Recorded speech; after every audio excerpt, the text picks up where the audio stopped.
Marcel Bonin est né à Montréal, mais très jeune, il a déménagé à Joliette, et c'est là qu'il a fait ses débuts dans le hockey.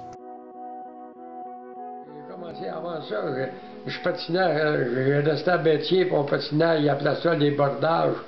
À toi, au printemps, veut dire l'hiver, l'eau a débordé, puis ça gelait tout de suite, puis ça faisait tout le temps des belles glaces. On patinait dessus, puis on voyait ça. D'abord avec les Cyclones de Joliette qui remportent le championnat de leur ligue, puis avec les Flambeaux de Trois-Rivières dans la Ligue junior du Québec où son club perd en finale contre les puissants Citadelles de Québec de Jean Béliveau en 1950-51. Il joindra Jean Béliveau avec les As de Québec l'année suivante et ensemble, ils remporteront le championnat de la Ligue. Monsieur Bonin entame ensuite une carrière professionnelle de 9 saisons dans la Ligue nationale de hockey, au cours de laquelle il a gagné 4 Coupes Stanley, dont 3 d'affilée avec le Canadien, et 8 championnats de la Ligue. Au cours de sa carrière, autant amateur que professionnelle, son équipe a remporté le championnat de la Ligue, où il évoluait à chaque saison, sauf en 1954-55, sa seule saison avec les Bruins de Boston. Ce qui montre bien quel grand joueur d'équipe il était et combien il pouvait être important à celle-ci. Moi, quand j'ai joué au Canadien, il avait gagné la Coupe Stanley 5 fois de suite. Puis moi, j'ai joué 5 ans au Canadien, j'ai gagné les 3 derniers des 5, puis on a fini 5 années la tête de la Ligue. OK. Fait que là, c'est comme ça que vous avez ramassé quelques bagues. Là, vous en avez plusieurs. Celle-là, c'est à Détroit, ils ne donnaient pas de bail dans ce temps-là, Détroit. OK. OK, fait qu'ils l'ont fait après ça ou quoi? C'est le propriétaire de cette année, de Détroit, le propriétaire.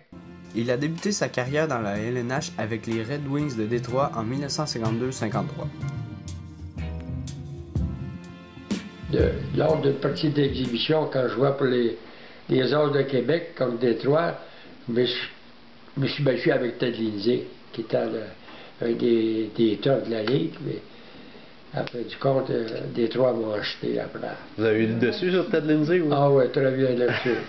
Une bonne gauche. Ah ouais? Ah oui, il a fait la planche.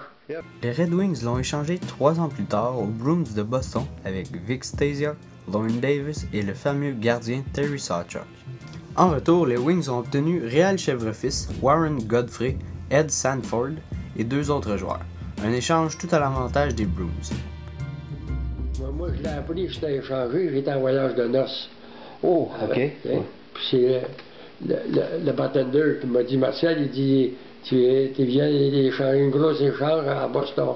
Alors, il dit à Simone, il dit, tu t'en viendras à Boston. Ah ouais? Comme ça. Okay. Comme ça. Jack Adams, vous n'avez pas appelé? Non, pas tout. Non. Après une année difficile à Boston, il est prêté aux As de Québec. Il jouera ensuite 5 saisons avec le Canadien de Montréal.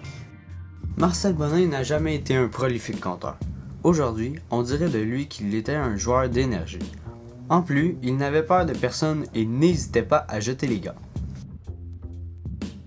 Il aura une séquence mémorable dans les séries de la Coupe Stanley 1958-1959 où il a réussi 10 buts en 11 matchs seulement. Le Canadien battra les Maple Leafs de Toronto en finale et Marcel a réussi le but gagnant qui procurait la Coupe Stanley aux Canadiens. Non, tu sais, quand ils disent qu'aujourd'hui, c'est entendu, ils gagnent des millions et tout ça, mais nous autres, pour le temps, moi, personnellement, j'ai tout le temps trouvé que j'étais bien payé. À comparer à mes amis qui étaient en Joliette, qui gagnaient 1200$ par année. Un professeur gagnait ça, 1300$ par année. Puis vous gagnez combien? Moi, j'ai commencé à 5000$. 7000, OK. Plus des bonus. Là, je faisais 10-12 000$. Je fumais un cigare, j'avais un bioué, et je jouais au golf. Il y a bien des petits gars, ils ne savent pas ce que c'est des sacrifices. Mais ça en est, ça, des sacrifices, quand tu joues dehors, puis t'as froid, puis tes pieds sont gelés. Donc, tu es habitué à faire des sacrifices, à te motiver un peu pour réussir. Ouais, c'est ça. Ça motive, dans le fond. Ben oui, aujourd'hui, vous avez pas mal tout cuit. Ouais. Je te souhaite que que vous ayez un toit pour mettre sa patinoire dehors, c'est attendu, ça va être plus confortable, tu sais. Mais ça n'a aucun rapport pour faire jouer au hockey. Tu sais. La population de Joliette lui rendra un hommage en nommant l'aréna de la ville à son nom.